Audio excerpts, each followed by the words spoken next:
Hello everybody and welcome back to another video. I'm your host, the OT Astartes, and it is time for our yearly Christmas train ride and reflection on this year. And it's come faster than 2023 did. And you may notice that my audio is sounding a bit different today. Well, that's because the one I recorded last year was using Windows Game Capture, and obviously that didn't really capture the audio properly. It just sounded like I was on a communicator type thing or on some cheap mobile thingy. So this time I've decided to record this on Audacity and put it over me playing the game, if that makes sense. So that will hopefully not distract me, and hopefully, because I'm recording this before I'm playing, I won't crash the train again like I did last year. So let's begin with the external things that have happened this year. These shall be in no particular order. So we're going to begin with the rise of AI. Now, AI, yes, it existed last year as well, but this year it's been on the rise, and I think it's awesome. You know, I've used AI to create backdrops for my green screens, and I've used it to help me in my writing to see if this thing would have happened logically. This has been quite useful. It's also good for creating characters as well. Plus, we've had AI spoof Doctor Who trailers, which have been really good. If we restrict AI just for entertainment purposes, this will revolutionise the industry. Something else that we've also had with AI is being able to replicate a celebrity's voice. And tell you what, it would be good if it was used to redub the Transformers headmasters, because obviously now most of the actors aren't here anymore. And, you know, Peter Collins getting on, and we wouldn't decide whether to go with the Leonard Nimoy Galvatron or the Frank Welker Galvatron. AI can be used to replicate those voices. You know, it can be done with the same with Cyclonus's voice and many others. You know, I've got a lot of it. As I say, if we keep AI for entertainment purposes, we can use the hell out of it. You know, I've used it to make pictures, to provide backdrops for when I make my films for the green screen, and that's been really useful so far. So in Hero Factory and Transformers, one of the first few stories, you can see a backdrop of a big city at night, which is Mako Hero City. I used AI for that. And it's also good for editing anything needed with grammar, because, you know, I'm a bad writer, and it's been useful for Astartes analysis, definitely. It does need a bit of training though, so I use Copilot for mine. But I tell you what has excelled itself this year is wrestling. Oh my god. So in the WWE side, Cody Rhodes became WWE Undisputed Champion. We've had Roman Reigns versus Solo Sikoa Bloodline. We finally had that Gorillas of Destiny and Usos dream match that Tama Tonga was talking about in 2019, I believe. So he did this backstage promo and he called out the Usos, saying, "Hey, you want some of us? Hey, Usos, come get some!" I miss that Tama Tonga, because he was tough, he was great on the mic, he was a badass, and he didn't care what anyone else thought. The women's division as well has been great. I mean, Rhea Ripley, what else do I have to say? Rhea Bloody Ripley is definitely the best woman in WWE right now, without a doubt. We've also had Jade Cargill and Bianca Belair becoming a team. And plus, in NXT, we had Julia. Oh, you know, I knew this was coming. She left Stardom, and then she had a few runs in Marigold, which was Rossy Osagawa's new promotion, obviously, which he started after Julia left. And now Julia's in NXT, and she has been amazing. You know, she's truly excelled herself this year. I wasn't a Julia fan at first, but when I started watching some of her matches and she went over to NXT, this is what Stardom had lost. They had lost one of the best wrestlers of a generation. She just has that stage presence, and it's nice that she's teaming with Stephanie Vaquer. I remember seeing stuff about her when she left whatever promotion she was in Mexico. And, you know, I understand that her and Julia have fought before. I think that NXT is climbing back up, solidifying itself once again. The standout wrestler from that brand, I would say, is Obafemi, because he's a powerhouse and he has that main roster potential. I can see big things for him in the future. I think the company's been so much better under Triple H and Shawn Michaels. Cody Rhodes has become an absolute international sensation. I saw earlier that apparently he's doing a CBeebies bedtime story. Bloody hell, what's he going to read? The comic book history of professional wrestling. And speaking of the big dub, let's go to their deal with TNA. Wow! I never thought this would be possible, because we've had people like Joe Hendry show up, Jordan Grace, and there were echoes of this when Mickie James brought the Knockouts title in the Royal Rumble. Now we have AEW. Oh my... Could Chris Jericho please retire?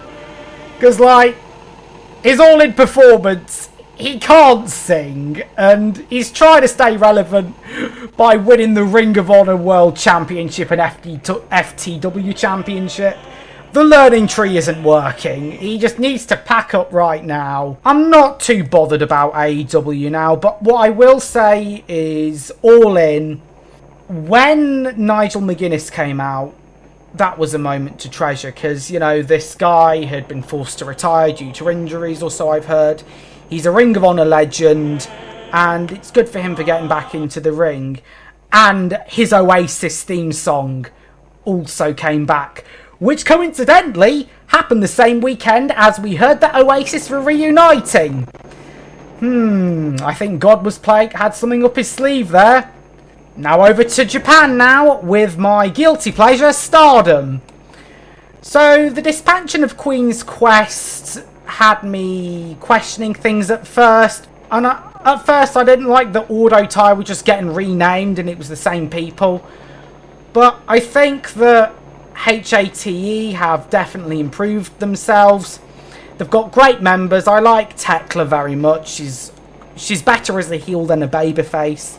I think Rina's definitely climbing up the ranks. Momo Watanabe, you know, still doing her best work as she always does.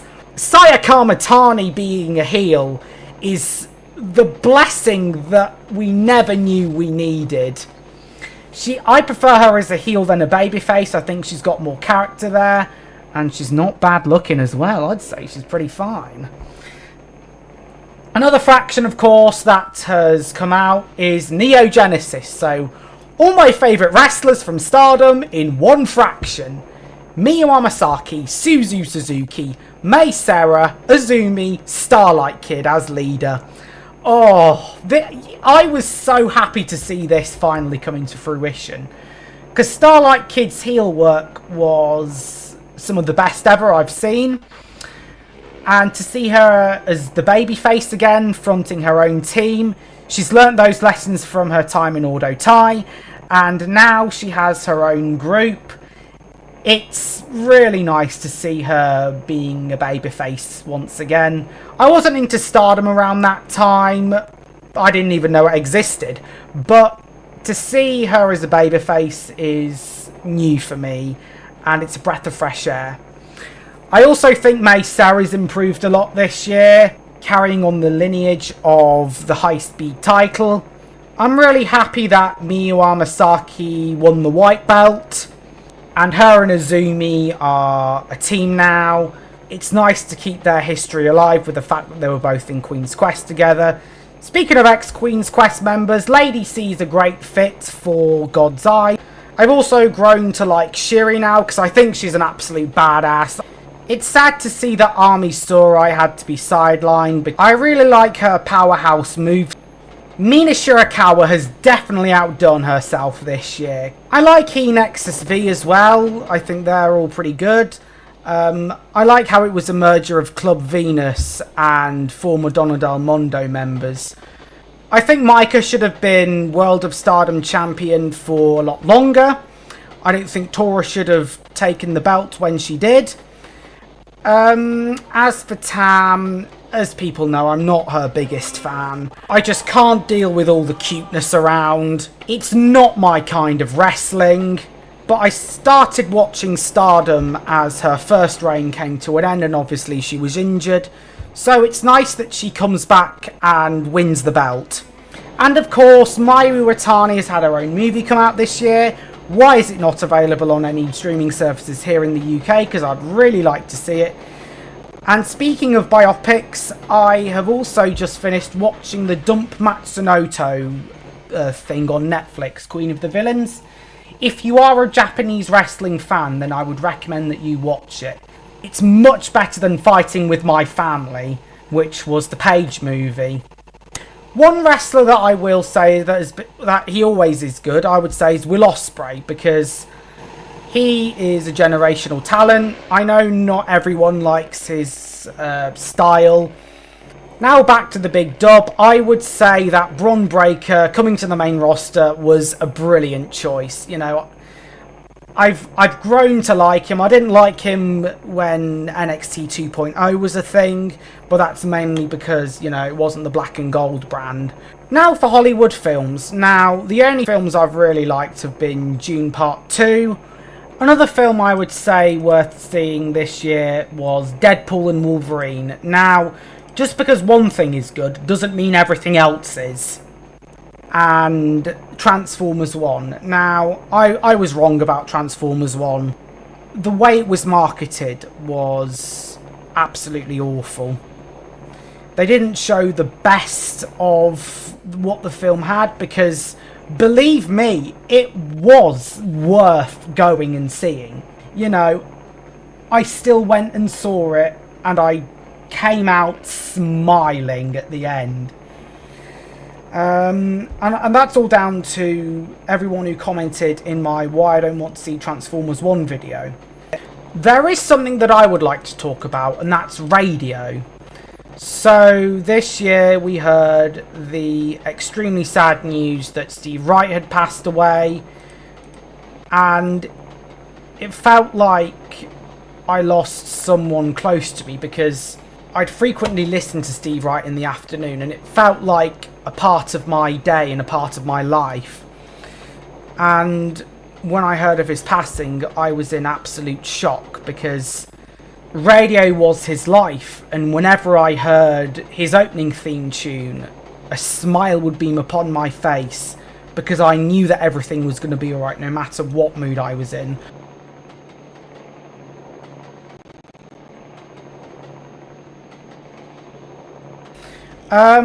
Something else that has happened elsewhere other than the BBC is I've discovered this new station called Boom Radio, which basically plays a lot of older music. They play obscure numbers. It's mainly fronted, I would say, by David Hamilton, then followed by Roger Day, then followed by Graham Dean. I actually emailed into the show when I did some stop motioning, and he replied saying keep up the good work. Also on there is Judy Spires, John Peters, founder David Lloyd, and a whole host of faces that bring that warmth back to radio. And the best thing is, not many adverts on there. So yeah, if you're tired of the big corporate stations, listen to Boom Radio, because they need more listeners, especially from the younger generation.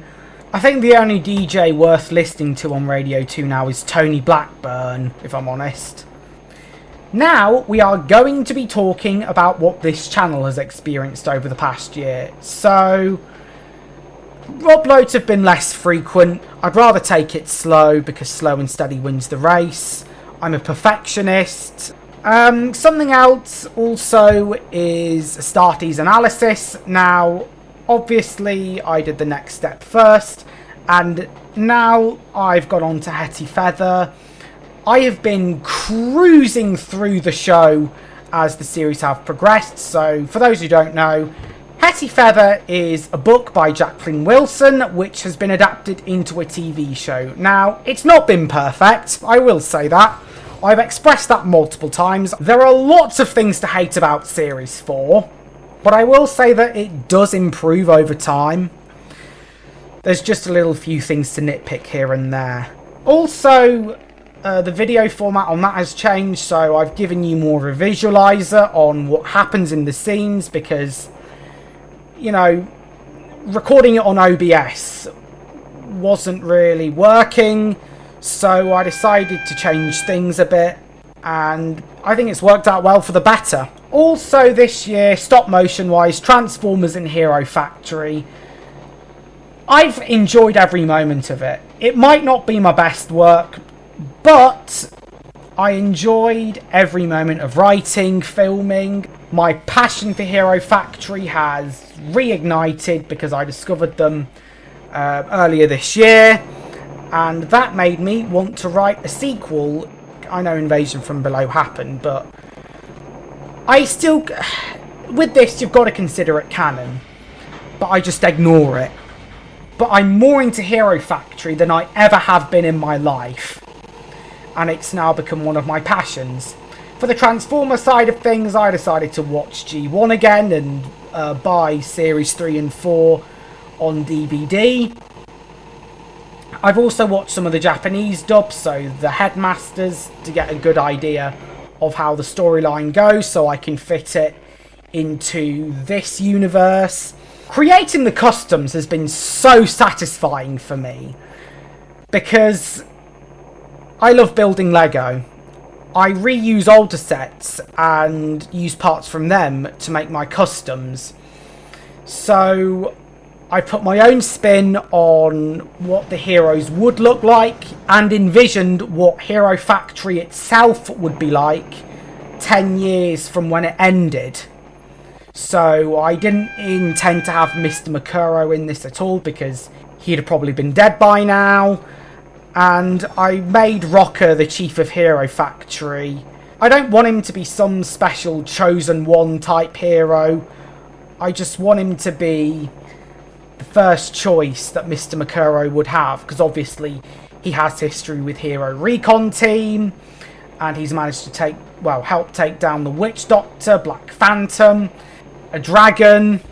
Using Mysterious Brain Attack Villain and giving him lore is something that I always wanted to do, and I have written, as I say, a lot of episodes. I'm going to keep using the subtitle method, and I want everyone to use their imagination as to what their voices would sound like as well. So when you read the subtitles, say if it's a Stormer line, the intention for the reader is to imagine that John Schneider, who voiced Stormer, is saying that very line. Now, next year, what I want to accomplish is to make more films, to write more stories, because in my community post I teased that something big was going on behind the scenes. I don't want to say anything yet because I've only just started doing this thing, and what I don't want to do is give up in the middle of it. I want to announce everything when it's finished, and it's going to be a while yet, folks, so it's not going to be like next year, but I hope to get it done towards the end of next year, or further afield, if that makes sense to you. So I know this will also be a long time to come yet, but after I've finished with Hetty Feather, I'm going to start going on to Hero Factory, because there's so much lore to go into there, and I just want to talk about Hero Factory because I've become a massive fan of the brand, and I want to start talking about it a lot more. Before I go, I just want to talk about Warhammer as well. So I'm coming into this with a lot of caution because of the law changes that have been happening with Games Workshop. Plus, this is Amazon we're talking about, and of course they have Rings of Power on there, which is an absolute disgrace to the franchise. So I hope it doesn't go down that road. But then again, Henry Cavill's producing it, and I watched the Secret Level episode, which features the Space Marines, and it was absolutely amazing. So I'm coming into this with caution and hope at the same time. Warhammer is a special franchise, and it cannot be replicated. And to see what makes it unique in the first place go would be terrible.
So yeah, and I'm also going to use a new outro as well.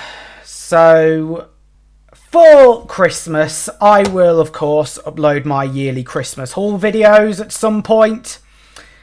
So I hope that everyone here has a really good Christmas, a really good New Year, and 2025, we'll wait and see, because that's what we said about 2020. So yeah, thank you all very much for watching, and I will see you all later. Bye all!